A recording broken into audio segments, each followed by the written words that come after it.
So hello everyone, welcome back to Kiko. Today we will be starting our new chapter. Why do we need a parliament? हमें parliament की ज़रूरत क्यों पड़ती है, right? तो सबसे पहले तो पार्लियामेंट हम समझते हैं कि हमारा पार्लियामेंट है क्या, और उसके बाद हम डिसाइड करेंगे या देखेंगे आगे कि हमें पार्लियामेंट की ज़रूरत क्यों पड़ती है, राइट? तो पार्लियामेंट क्या है, हम सभी ने देखा होगा कि हमारे जितने भी ये पॉलिटिशियंस होते हैं, एक मैं आपको ब्रीफ आइडिया देता हूँ और उसके बाद डीपली इनटू द पार्लियामेंट हम जाएंगे। तो आपने देखा होगा हमारे प्रधानमंत्री हैं नरेंद्र मोदी, या फिर हमारे गृह मंत्री हैं, या फिर हमारे जो डिफेंस मिनिस्टर है, या इस तरीके के जितने भी मिनिस्टर्स हैं, या फिर फॉर दैट मैटर जितने भी मेंबर्स ऑफ पार्लियामेंट हैं, उनको आपने डिबेट करते हुए सुना होगा।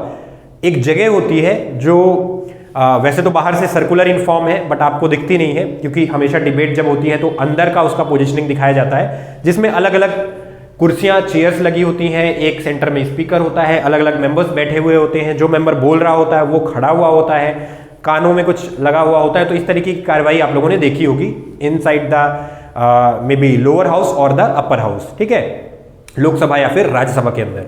तो वो जो पूरा का पूरा एंटायर जो ऑर्गेनाइजेशन है या वो जो एंटायर जगह है उसको हम बोलते हैं parliament, right?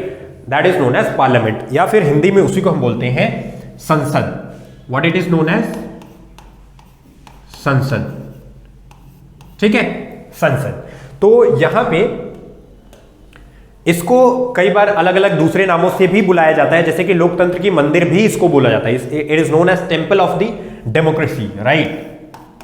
Temple of the democracy, ठीक है, लोकतंत्र का मंदिर। Why it is known as temple of the democracy? क्योंकि ये सबसे, अगर हम अपने डेमोक्रेसी की बात करें, अपने कंट्री की स्पेसिफिकली बात करें, इंडिया, तो एज ए डेमोक्रेसी हमारे लिए सबसे इंपॉर्टेंट क्या है? क्योंकि जो पूरा का पूरा हमारा कॉन्स्टिट्यूशन है, एक डेमोक्रेटिक कॉन्स्टिट्यूशन है, which is in fact for the rights of the people, which says कि जो भी गवर्नमेंट बनेगी that will B by the people, for the people end of the people. तो सारा कुछ हम बात करते हैं किसके इर्द गिर्द? लोगों के इर्द गिर्द, लोगों के अधिकार, लोगों के राइट्स, लोगों के जो ड्यूटीज हैं, और उन तक सारी चीजें पहुंच पाए। तो उसके लिए सारा का सारा जो इंपॉर्टेंट डिसीजंस लिए जाते हैं, जो लॉ मेकिंग होती है, जो डिस्कशंस होते हैं, जो वाद विवाद डिबेट होता है, जो सवाल पूछे जाते हैं, जो जवाब दिए जाते हैं, वो कहाँ दिए जाते हैं? वो सारे के सारे पार्लियामेंट के अंदर ही दिए जाते हैं। और इस वजह से उस पूरे के पूरे स्ट्रक्चर को बहुत ही पायस और बहुत ही, आप कह सकते हैं कि इंपॉर्टेंट माना गया है। Hence it is known as the temple of the democracy, या फिर लोकतंत्र का मंदिर।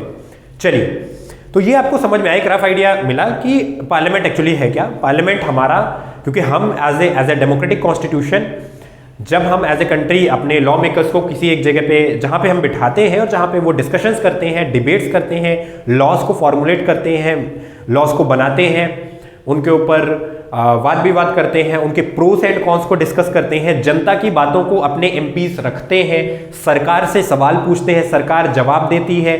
तो इन सभी ये सभी जो चीजें हैं, ये कहाँ पे होती हैं? These happen inside the parliament, which is also known as the Sansad, right? और इसके जो मेंबर्स होते हैं, जो लोग ये सारा का सारा डिबेट करते हैं, उनको हम क्या बोलते हैं? Those are known as members of the parliament, members of the parliament, ठीक है, या शॉर्ट फॉर्म में हम इनको कई बार बोलते हैं एमपीज, राइट? और MPs, members of the parliament, ठीक है, या संसद के सदस्य, right? Now there are two houses, एक होता है अपर हाउस, एक होता है लोअर हाउस, ठीक है, पार्लियामेंट के अंदर। उसके बारे में हम बाद में डिस्कस करेंगे। तो अपर हाउस को हम बोलते हैं राज्यसभा, लोअर हाउस को हम बोलते हैं लोकसभा, ठीक है, यहां तक समझ में आया। अब बढ़ते हैं आगे। तो ये आपको एक ब्रीफ आइडिया लगा कि व्हाट एग्जैक्टली पार्लियामेंट इज। हम सब ने देखा ही होगा, news debate, TV debate, Rajya Sabha TV आती है, लोकसभा टीवी एक चैनल, ये दोनों अलग अलग आते हैं। इन चैनल्स को अगर आप कभी भी स्विच ऑन करेंगे या इन पे शिफ्ट करेंगे तो यू विल ऑलवेज सी सम और the other kind of debate is going on, और वो डिबेट को लाइव दिखाते हैं। कुछ डिस्कशन कई बार हो रहा होता है, कुछ अच्छी चीजें, अच्छी बातें हो रही होती है। जब भी कोई बड़ा इंपॉर्टेंट डिसीजन देश के लिए लेना होता है, या फिर कोई बड़ा इंपॉर्टेंट मुद्दे के ऊपर डिस्कशन होना होता है, तो कई बार आपको यहाँ की तस्वीरें, यहाँ के लाइव विजुअल्स या फिर वीडियोस देखने को मिलते हैं। तो that is known as democracy. अब इससे पहले कि हम डेमोक्रेसी के बारे में ज्यादा डिटेल में जानने की कोशिश करें या फिर हम पढ़ने की कोशिश करें, हमें यह जानना बहुत जरूरी है कि why exactly should people, why do we need a parliament, ठीक है, हमें पार्लियामेंट की जरूरत क्यों पड़ी, right. So this thing we should be like discussing कि हमें पार्लियामेंट की जरूरत क्यों पड़ी, वाई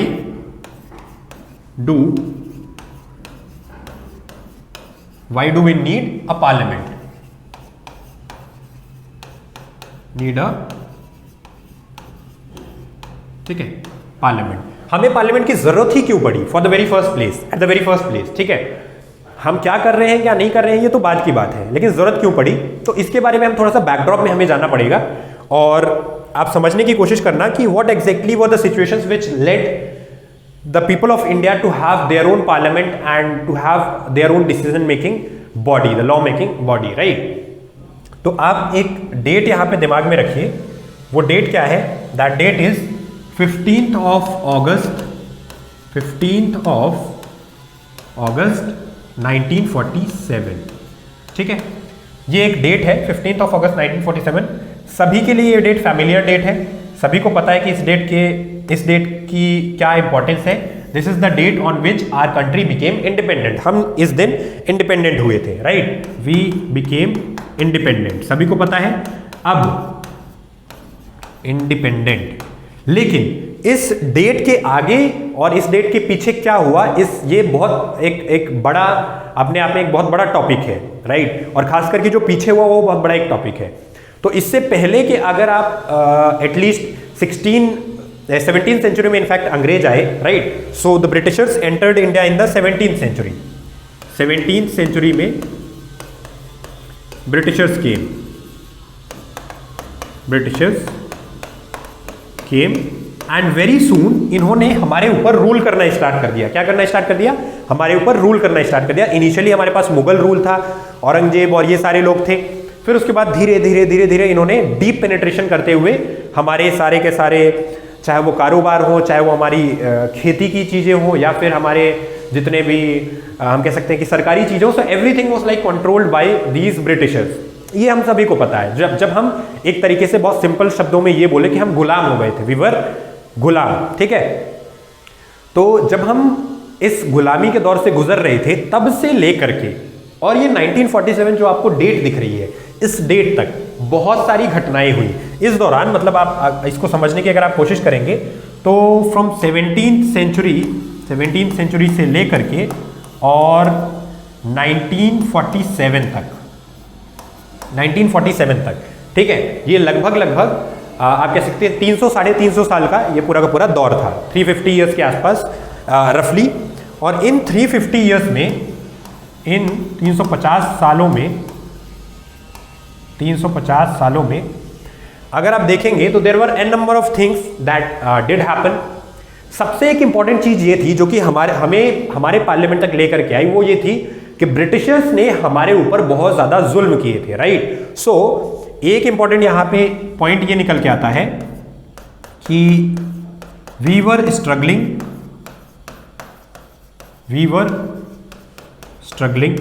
एक तो चलिए ये यहां पे पॉइंट है, हम स्ट्रगल कर ही रहे थे ऑब्वियसली, ठीक है। Lot of atrocities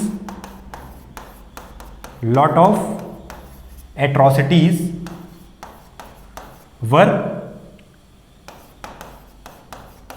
faced by the Indians, जो नेटिव इंडियंस थे, ठीक है, इंडियंस। बहुत सारी एट्रोसिटीज थी जो कि हमारे लोगों के ऊपर वहां पे हो रही थी। तीसरा क्या था कि difference between the status of the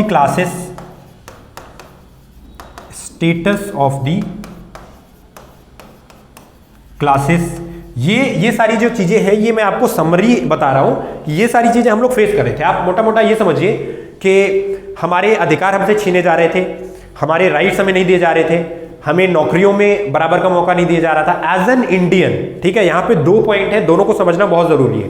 एक पार्ट था कि एज ए कंट्री मैन और as a citizen of India, हालांकि उस समय इंडिया आजाद नहीं हुआ था, इसमें 2 लोग फेस कर रहे थे। एक था ऑल इंडियंस, ये एक्सटर्नल था, ऑल इंडियंस कैसे फेस कर रहे थे जो भी एट्रोसिटीज यहाँ पे ब्रिटिशर्स कर रहे थे, they were upon all the Indians except those जो कि उनके साथ हाथ मिला लिए। और एक था इंटरनल, ठीक है। इंटरनल के अंदर क्या था, जो सेवरल क्लासेस, ठीक है, यहाँ पे कुछ ऐसी क्लासेस थी जिन्होंने इस तरीके की चीजें फेस की, ठीक है, सेवरल क्लासेस, ठीक है। This was the internal clash and there was an external clash, ठीक है। अब दोनों में डिफरेंस समझिए कि किस तरीके के एट्रोसिटीज हो रही थी लोगों के ऊपर। तो जो एक्सटर्नल जो हो रही थी वो तो ये इस फॉर्म में हो रही थी कि हमें नौकरियों में मौका नहीं दिया जा रहा है, हमें अपने ज़मीनों पे लगान देना पड़ रहा है, अननेसेसरी टैक्स देना पड़ रहा है, हम जो चाहे वो कर नहीं सकते हैं, हम प्रॉपरली मूव नहीं कर सकते विद इन इंडिया, हम अपने मन का ऑक्यूपेशन नहीं चूज कर सकते हैं, हम अंग्रेजों के साथ बराबरी के अधिकार की बात नहीं कर सकते हैं, अधिकार तो दूर की बात है उसको छोड़ दीजिए, हम बराबरी के अधिकार की बात भी नहीं कर सकते थे।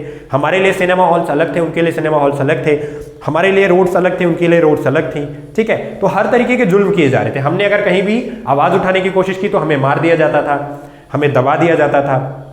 And lot of things were happening during those very times, ठीक है। तो ये सारी चीजें थी एक्सटर्नल। और इंटरनल क्या थी, हम आपस में भी अपने कास्ट सिस्टम से गिरे हुए थे। अलग अलग कास्ट में जो नीचे तबके के लोग थे उनको बहुत सताया जाता था, जो ऊंचे तबके के लोग थे वो they enjoyed the royalty, right. So all these kind of things kept on happening for 3 centuries in fact, right, 3 to 4 centuries, 3.5 centuries, ठीक है। तो ये सारी चीजें बिफोर इंडिपेंडेंस हो रही थी, ये हम सबको पता है। अब इसके बाद बहुत सारे ऐसे वहाँ पे रिफॉर्म्स भी आए, बहुत सारे ऐसे माइलस्टोन्स आए, आप इसको ऐसे समझ सकते हैं।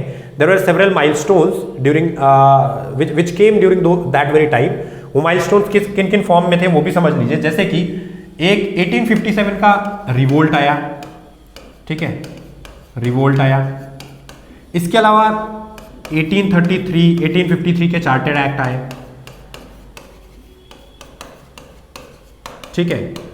इसके अलावा इससे पहले इनफैक्ट 1773 में रेगुलेटिंग एक्ट आया, राइट। इसके बाद 1909 में जो proper representation in the parliament, ठीक है, रिप्रेजेंटेशन को लेकर के थोड़ा सा कुछ कानून आया।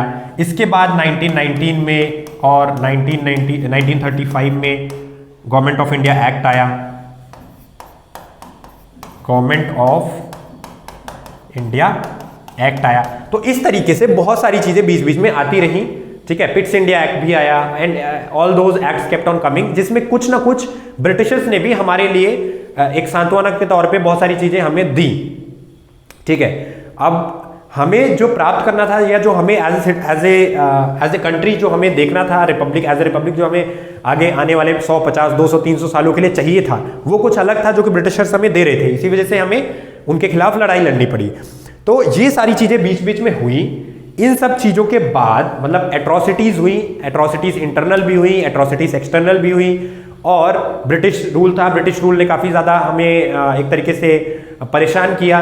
तो इस सब के बैकड्रॉप में हमने अपना पार्लियामेंट बनाने का डिसीजन लिया, राइट। सो देन वी डिसाइडेड कि हमें हमारा खुद का अपना एक पार्लियामेंट होना चाहिए। पार्लियामेंट का मतलब यहाँ पे ये नहीं है कि सिर्फ पार्लियामेंट की बिल्डिंग होनी चाहिए, एक पूरा सिस्टम होना चाहिए, एक डेमोक्रेटिक कंट्री होनी चाहिए जिसके अंदर कॉन्स्टिट्यूशन होना चाहिए, जिसके अंदर एक कॉन्स्टिट्यूशनल हेड होना चाहिए, जिसके अंदर एक पार्लियामेंट होना चाहिए, जिसके अंदर एक लेजिस्लेटिव होनी चाहिए, एक जुडिशरी होनी चाहिए, एक एग्जीक्यूटिव होनी चाहिए, जिसके अंदर इलेक्शन कमीशन ऑफ इंडिया होना चाहिए, जिसके अंदर लोगों को अपना रिप्रेजेंटेटिव चुनने का हक होना चाहिए, जिसके की अंदर लोगों को फंडामेंटल राइट्स मिलना चाहिए, जिसके अंदर लोगों को फंडामेंटल ड्यूटीज डिसाइड होनी चाहिए, जिसके अंदर directive principles of state policies decide होनी चाहिए। तो ये सारे के सारे जो फैसले हैं, ये सारे के सारे जो चीजें हैं, ये हमने इन सभी अपना जो पास्ट देख करके 200-300 साल देख करके, और फिर वो एक जो इमीडिएट पास्ट था पिछले 15 से 20 साल, मतलब 1930 से लेकर के आप मान सकते हैं 1947 तक का, तो एक इमीडिएट पास्ट था, ठीक है। और एक था इमीडिएट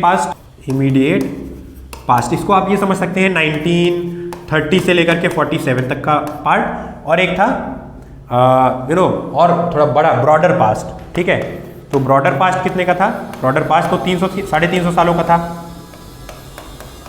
ये आप 1600 से लेकर के, और या फिर आप इसको समझ सकते हैं 1600 से लेकर के 1947 7 तक, ठीक है। तो ये दोनों ही पास्ट ने बहुत मदद की, हमारी हेल्प की ये डिसाइड करने में कि हाँ why do we need a parliament, हमें जरूरत क्यों है, क्योंकि हम ये चाहते थे कि हमारे जो लोग हैं उनको उनके अधिकार मिले जो कि अंग्रेजों के टाइम पे नहीं मिलते थे। हमने हर एक उस नेगेटिव पॉइंट को काटने की कोशिश की और उसको अपने सिस्टम से खत्म करने की कोशिश की, जो कि हमारे लिए कांटे की तरह चुभ रहा था during the British rule, both internal and external. क्योंकि अगर हमें कुछ इंटरनल रिफॉर्म भी लाना था, अगर हमें अपने यहाँ से जाति प्रथा को खत्म करना था, अगर हमारे यहाँ से ऊंच नीच के भेदभाव को खत्म करना था, अगर हमें रिच और पुअर के बीच का डिवाइड को खत्म करना था, तो इन सब के लिए भी हमारा इंडिपेंडेंट होना बहुत जरूरी था। हमें एक सवर्न और एक सोशलिस्ट रिपब्लिक बनना बहुत जरूरी था, हमें एक सेकुलर कंट्री बनना बहुत जरूरी था, अदरवाइज हम इन सब चीजों के ऊपर ध्यान ही नहीं दे पाते कभी। So that's why it was the first time जब इस समय के दौरान लोगों ने कहीं ना कहीं ये सोचना स्टार्ट किया कि नहीं, हमें भी अपने लिए एक पार्लियामेंट की ज़रूरत है और उस पार्लियामेंट में हम अपने लिए रूल्स बनाएंगे, हम अपने लिए रेगुलेशंस डिसाइड करेंगे and so on, right. So this was the very backdrop of the need of parliament in India. हमें उसकी ज़रूरत क्यों पड़ी, कैसे पड़ी, किन किन कंडीशंस में पड़ी, राइट। तो बेसिकली हमारा आइडिया ये था कि हम अपने देश को आज़ाद कराना चाहते थे, हम अपने देश के अंदर एक कॉन्स्टिट्यूशनली डिसाइडेड गवर्नमेंट को लाना चाहते थे। यहाँ पे ये चीज़ बहुत इंपॉर्टेंट है, हम इस चीज़ को समझने की कोशिश करेंगे, ठीक है, कि हमारी जो गवर्नमेंट थी वो इनिशियली कॉन्स्टिट्यूशनली, पहले तो गवर्नमेंट थी ही नहीं, जो कुछ भी था that was not constitutionally decided, ठीक है। तो we have to bring up a constitution, हमारे लिए कॉन्स्टिट्यूशन होगा, ठीक है। कॉन्स्टिट्यूशन से पहले क्या आया, कॉन्स्टिट्यूशन से पहले आया हमारा vision, right. As a country, as a republic हम कहाँ जाना चाहते हैं, so that came before constitution. Our vision for India, और इंडिया से ज़्यादा बेहतर यहाँ पे टर्म जो होगा that will be independent India, ठीक है। So our vision for independent India ये सबसे पहले आया। ये सब कहाँ से आया, ये सारी चीजें ध्यान से समझिएगा। ये जो इतने सालों से ये सब चीजें हो रही थी, एट्रॉसिटीज जो हो रही थी इंटरनल और एक्सटर्नल, ये सब इन सब चीजों ने ही लोगों को ये सोचने पे मजबूर किया। जो हमारा कॉन्स्टिट्यूएंट असेंबली थी, जो हमारा ड्राफ्टिंग कमेटी थी, जो भी लोग फ्रीडम स्ट्रगल में थे, उनको ये सोचने पे मजबूर किया कि हमें इंडिपेंडेंट इंडिया कैसा चाहिए। जब भगत सिंह ये कहते थे कि जब देश आज़ाद होगा तो ये ज़रूरी नहीं है कि अगर हम अपने अंदर को हमने नहीं सुधारा तो ये ज़रूरी नहीं कि हमारे देश के देशवासियों को बहुत ज़्यादा कुछ मिलने वाला है, because he new this thing and he was a visionary person कि अगर हमने अपने इंटरनल स्ट्रक्चर को नहीं सुधारा तो शायद हम आज़ाद होने के बाद भी गुलामी रह जाएंगे। और ऐसा हुआ भी। एक बहुत बड़ा तबका था जो आज 70 साल से भी ज़्यादा का समय हो चुका है, 73-74 ईयर्स होने को आए हैं, and we still have a greater percentage of our society जो कि दबे कुचले हैं, जो कि इस तरीके से जी रहे हैं जैसा कि हमने शायद सोचा नहीं था। So that's why it was very important कि हम अपने विजन कहाँ पे दिखाना चाहते हैं। एंड देन उसके बाद हमने अपने कॉन्स्टिट्यूशन बनाया। कॉन्स्टिट्यूशन के अंदर फिर सारी चीजें आई कि हम इसके 3 पार्ट होंगे। एक होगा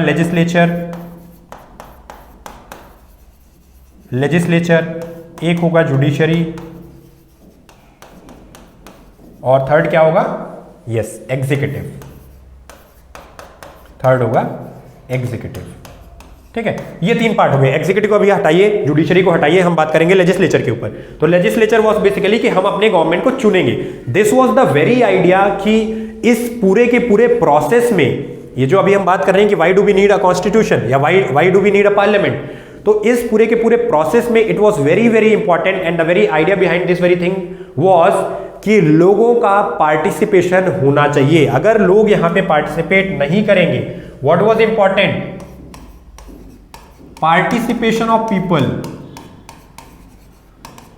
participation of common people.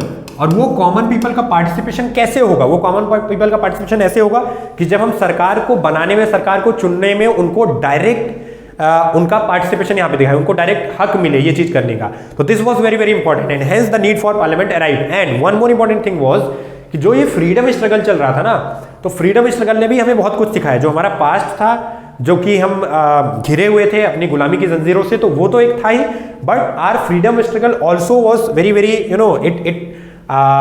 Has to be given credit कि इसने एक बहुत पाइवटल रोल यहां पे प्ले किया, जो फ्रीडम स्ट्रगल था हमारा।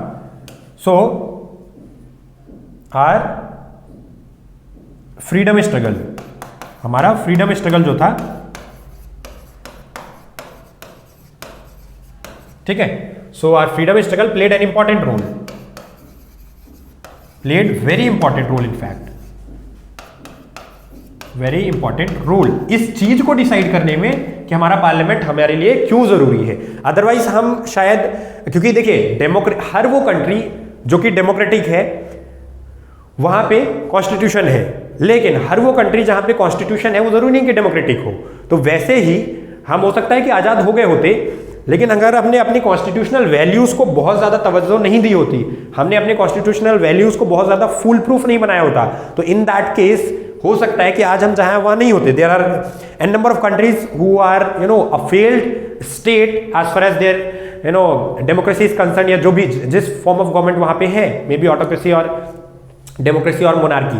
तो यहां पे ये इंपॉर्टेंट बहुत हो जाता है कि हमारा जो फ्रीडम स्ट्रगल था ना, उसने हमें यूनाइट किया और हमें ये चीज दिखाया कि नहीं, अगर हम लोगों को, क्योंकि सबसे ज्यादा लोग किस चीज से परेशान थे, अगर during the British rule as well लोगों की परेशानी यही थी कि हमें डिसीजन मेकिंग में हमें पार्टिसिपेट नहीं करने दिया जा रहा है। अगर मान लीजिए कि एक सिनेमा हॉल है, तो उस सिनेमा हॉल में क्यों ऐसा हो रहा है कि ब्रिटिशर्स मूवी देखने जाएंगे बट इंडियंस नहीं जाएंगे? अगर इंडियंस से पूछा जाता, पार्टिसिपेट उनको करने दिया जाता, who were much larger in number than the Britishers, तो definitely they would have voted कि नहीं, हमें भी यहाँ पे जाना है। So that was not done।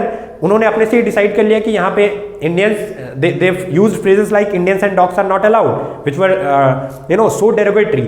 So ये जनता के अंदर, आम लोगों के अंदर एक बहुत बड़ा दिमाग में घर कर गई थी कि नहीं, डिसीजन मेकिंग जो प्रोसेस है उसमें आम लोगों का, कॉमन मैन का, जो कॉमन सिटीजन है, उसका योगदान होना बहुत जरूरी है। अगर हमने फिर से ट्रांसफर ऑफ पावर कर दिया लेकिन डिसीजन मेकिंग में लोगों को इन्वॉल्व नहीं रखा, तो the history will repeat itself. ठीक है, इसलिए लोगों का यहाँ पे इंडिपेंडेंटली लोगों का चूज करना अपने अपने रिप्रेजेंटेटिव्स को, वो बहुत ज्यादा इंपॉर्टेंट था। So this is one thing. इसी की वजह से फिर हमने अपने पार्लियामेंट को उसकी नीड को समझा कि हमें यहाँ पार्लियामेंट की जरूरत है, एक ऐसा पार्लियामेंट होना चाहिए। हालांकि पार्लियामेंट के स्ट्रक्चर को ही हमने रेप्लिकेट किया मोर और लेस अपने स्टेट्स में, तो स्टेट्स वाला स्ट्रक्चर तो पार्लियामेंट से ही बन के आया। पार्लियामेंट में हम क्या करेंगे कि हर 5 साल में इलेक्शंस होंगे, उसके बाद लोगों को अधिकार होगा वोट देने का, एक वहां पे मेंबर ऑफ पार्लियामेंट वो अपने क्षेत्र से बनाएंगे, सारे के सारे 545 मेंबर्स ऑफ पार्लियामेंट जो जाएंगे वो दिल्ली जाएंगे, प्लस राज्यसभा के मेंबर्स जो कि इनडायरेक्टली इलेक्ट होते हैं, उनके बारे में अभी हम डिस्कस करेंगे बाद में। फिर वो हमारे लिए रूल्स बनाएंगे, क्योंकि वो हमारे द्वारा चुने गए मेंबर्स हैं, तो हमारे हिसाब से रूल बनाएंगे, हमारे हित के लिए बनाएंगे, हमारे विकास के लिए, डेवलपमेंट के लिए काम करेंगे, and hence our country will prosper. So this was the very idea behind the same, right. चलिए, तो मेरे ख्याल से आप लोगों को काफी अच्छे से समझ में आ गया होगा कि एग्जैक्टली पार्लियामेंट की जरूरत हमें कब से महसूस हुई, कब से पढ़ना इसकी शुरू हुई जरूरत, और क्यों एग्जैक्टली इसका रीजन क्या था। तो मेनली फ्रीडम स्ट्रगल प्लस जो ब्रिटिशर्स की एट्रोसिटीज थी इंडियंस के ऊपर, प्लस इंडियंस की जो एट्रोसिटीज थी फेलो इंडियंस के ऊपर, ऊंच नीच और गरीब अमीर, ये सब चीजें। तो इन सब चीजों की वजह से हमने पार्लियामेंट को डिसाइड किया कि हमें एक पार्लियामेंट चाहिए जिसमें कि जनता के रिप्रेजेंटेटिव बैठेंगे, जो कि जनता के द्वारा चुने जाएंगे और जनता के लिए काम करेंगे, जनता के लिए रूल्स रेगुलेशंस पॉलिसीज का फॉर्मेशन करेंगे, and they will eventually lead to the development of the nation along with the citizens. तो इस लेक्चर में इतना ही। यहाँ पे हमने देखा, एक बेसिक आइडिया लिया कि क्या पार्लियामेंट होता है और उसकी जरूरत क्यों है। अब थोड़ा हम डिटेल में पढ़ेंगे नेक्स्ट लेक्चर में, ठीक है। तो नेक्स्ट लेक्चर में मिलते हैं। Thank you so much.